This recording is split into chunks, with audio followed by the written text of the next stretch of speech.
Dante's cufflinks glinted in the light from a passing streetlight, silver, elegant, stamped with the letter V. The deal I'm working on is a pain in the ass, but I'm flying to California on Tuesday to hopefully close it. The Centauri deal? I'd read all about it in the news.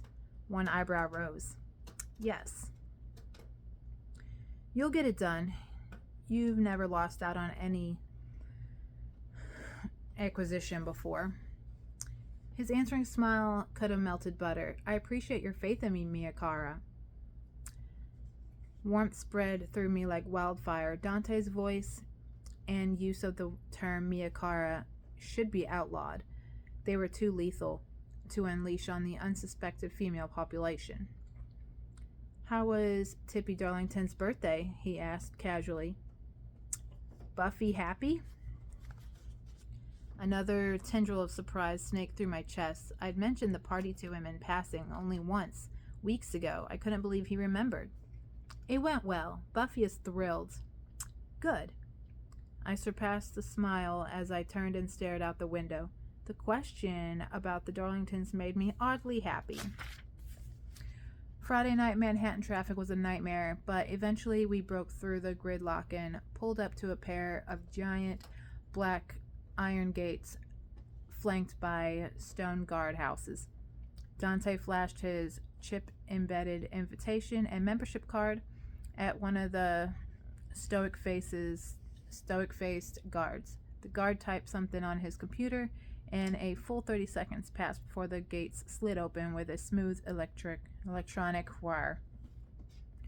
Car and biometric scans, Dante said in reply to my questioning stare.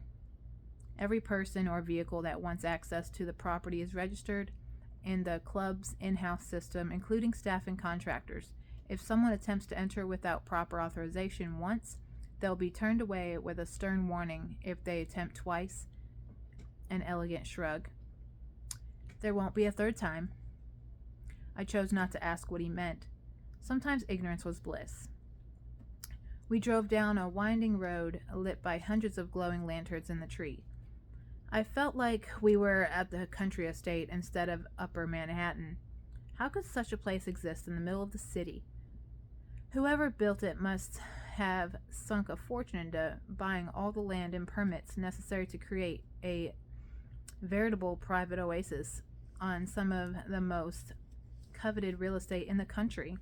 I grew up surrounded by wealth, but this was on another level. Don't be nervous, Dante's gruff voice interrupted my musings. It's just a party. I'm not nervous. Your knuckles are white. I looked down at what I clenched my knee in the death grip. My knuckles were indeed white. I relaxed them, only for my knee to bounce with anticipation instead.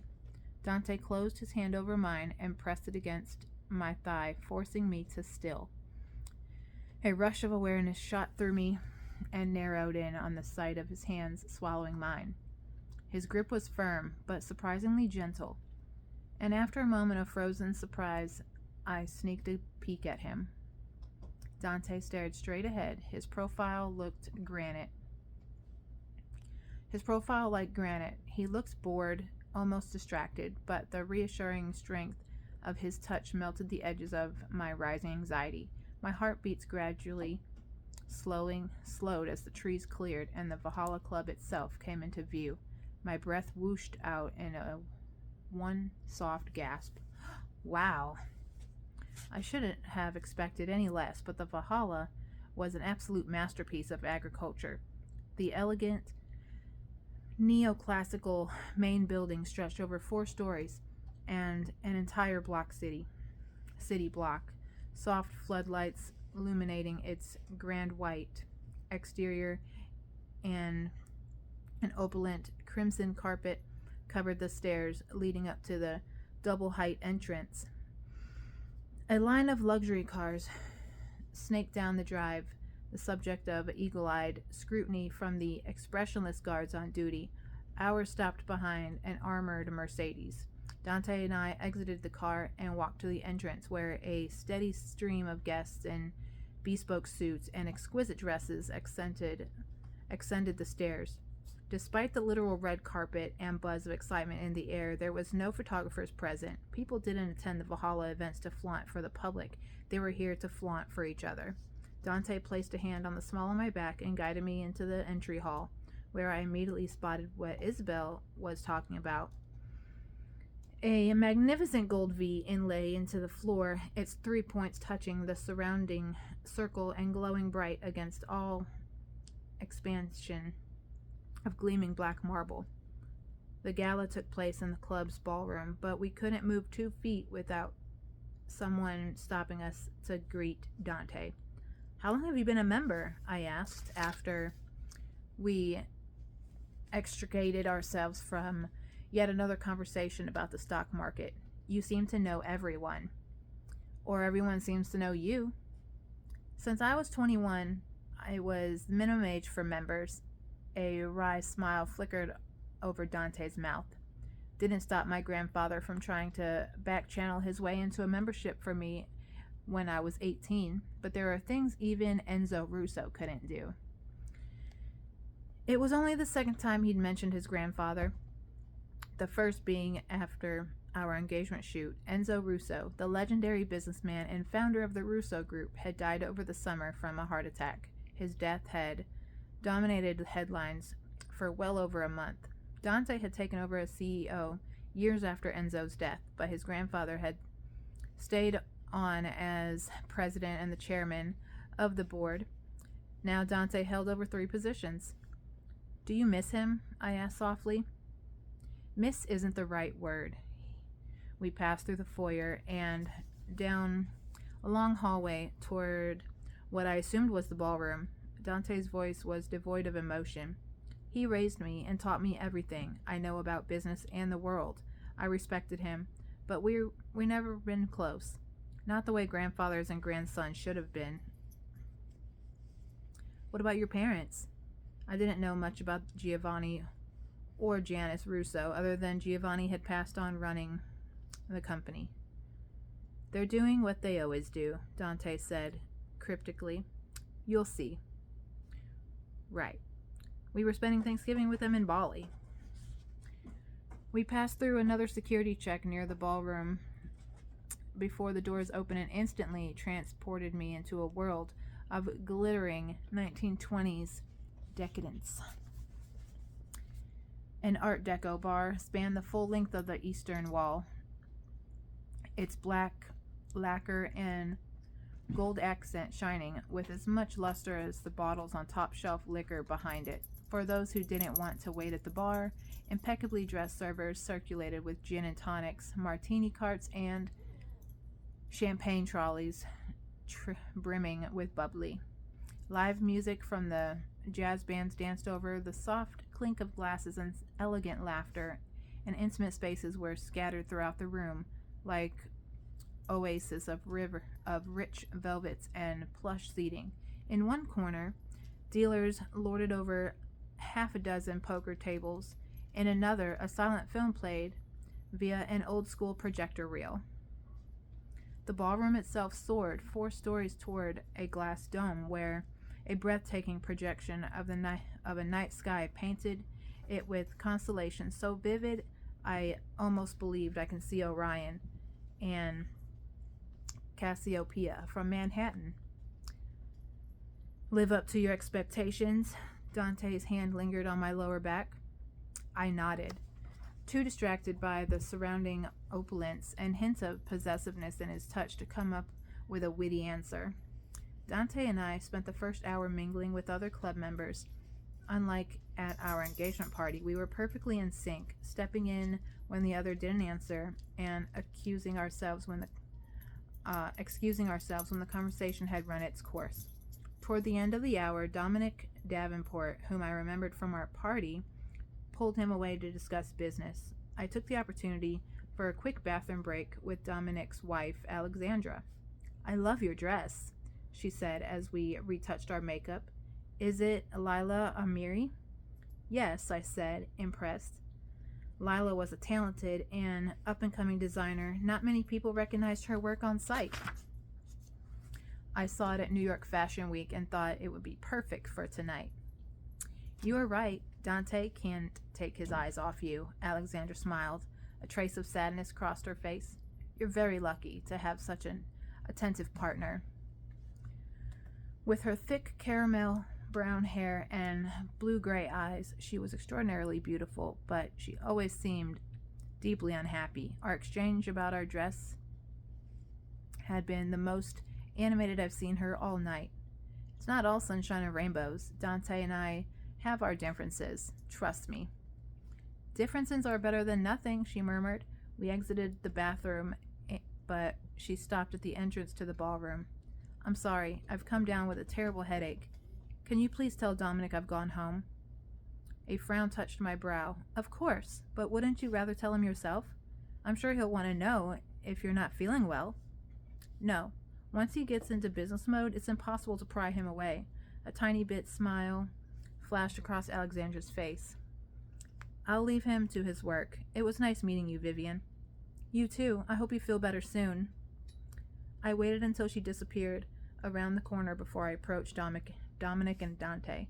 Dominic's gaze flickered to the empty space next to me. Alexandra said to tell you she had a headache and she had to go home, I explained. Unidentifiable emotion flashed through his eyes before it vanished beneath pools of inscrutable blue. Thank you for letting me know. I paused, waiting for more of a reaction. None came. Men. They were clueless half the time and callous the other half. Dante and Dominic were done talking shop, so I excused myself again and wound my way to the bar. Discussing the ups and downs of the S&P 500 was not my idea of a fun Friday night. A smile broke out on my face when I spotted a familiar glint of purple-black hair behind the counter. What does the girl have to do to get a drink around here? I quipped, taking the stool closest to her. Isabel looked up from the drink she was making. Finally, the VIP designed to drop by. Finally, the VIP deigns to drop by. She garnished the glass with a wedge of lime and slid it toward me. Gin and tonic, just the way you like it. Perfect timing. I took a sip. Have I mentioned how amazing you are? Yes, but I don't mind hearing it again. Her eyes sparkled. I saw you come in from a mile away. I guess people aren't interested in seeking out drinks when they can have the drinks brought to them. The bar was empty, save for a couple sitting at the far end, but the themed alcohol carts were a huge hit. I get paid in full amount no matter how many drinks I serve, so it's no skin off my back. Isabel patted her pocket. I do, however, have a gift for you. Say the word, and it's yours. I sighed, already knowing where the conversation was heading. Once she latched onto an idea, she was relentless. Save your breath. I'm not having sex with him. Why? He's hot. You're hot. The sex is guaranteed to be hot, she argued. Come on, Viv. Let me live vicariously through you. My life is so boring these days. Despite her naturally flirtatious personality and propensity for writing about sex and murder, Isabella hasn't dated anyone in over a year. I didn't blame her after what happened. If I were her, I'd swear off guys for the foreseeable future, too. I can live vicariously through books, too. You can live vicariously through books, too. Stick to those, because sex with Dante tonight, not happening. No matter how good he looks or how my body responds to the idea, Isabella's lips pursed in disappointment. Fine. But if you change your mind, I have strawberry-flavored condoms. Magnum sizes. Ribbed for your... A light cough interrupted her. Isabella's smile dropped like a concrete kite, and I turned to see Kai, watching us with bemusement. Apologies for interrupting, but I'd like to order another drink. He set his empty glass on the counter. I can't get through another conversation about the latest society scandal without more alcohol, I'm afraid. Rhinus touched his last sentence. Of course, Isabella regained her composure with admirable speed. What can I get for you? Gin and tonic, strawberry flavored. I almost choked on my drink, while Isabella's face turned an alarming shade of red. She stared at Kai, obviously trying to figure out if he was mocking her. He stared back, his face the picture of polite impassiveness. One strawberry gin and tonic coming right up, she said. She busied herself with the drink, her embarrassment of tangible weight in the air. Should I be worried she'll spit in my drink? Kai took the stool next to mine, looking like he'd just stepped off the set of The Great Gatsby revival. Between him and Dante, I was convinced a 20s style outfit increased a man's attractiveness tenfold. She's not that vindictive most of the time, and if she does, you'll see her. I hesitated and asked, how much of our conversation did you hear? I don't know what you're talking about, he said mildly. Relief settled in my chest. I didn't think Kai was the gossiping type, but it was nice to have confirmation. Kai Young, you deserve all the goodness in the world. He laughed. I'll keep that in mind for days when I'm feeling low. He accepted his drink from Isabella, who gave him a tight smile before double speeding it to the other end of the bar. His amused gaze lingered on her for a fraction of a beat before his attention swifted back to me. How's living with Dante? Has he driven you mad with the insistence on spacing all those candles exactly 6 inches apart yet? Don't get me started. Dante's control freak tendencies expanded past his food quirks and into every area of the household. Sometimes it was oddly charming. Other times it made me want to drive a steak knife through his thigh. The other day, our housekeeper, Greta, moved the candles in the living room. Kai and I chatted for a while, our conversation winding from Dante to the gala to our upcoming holiday plans until he received an urgent email and excused himself to answer it. While he typed on his phone, I scanned the room, breathless from alcohol and an electric buzz in the air. My distracted survey stopped on a pair of cool, dark eyes, and the breath stalled in my lungs. Dante watched me, his face unreadable, but heat flickered beneath his stony stare. He appeared to be completely ignoring Dominic. The second stretched into a long throw of tension. Tiny sparks ignited all over my body, and my heart fluttered with the wild rhyme I was sure couldn't be healthy. A muscle ticked in Dante's jaw when he slid his gaze to Kai from a brief second before bringing it back to me.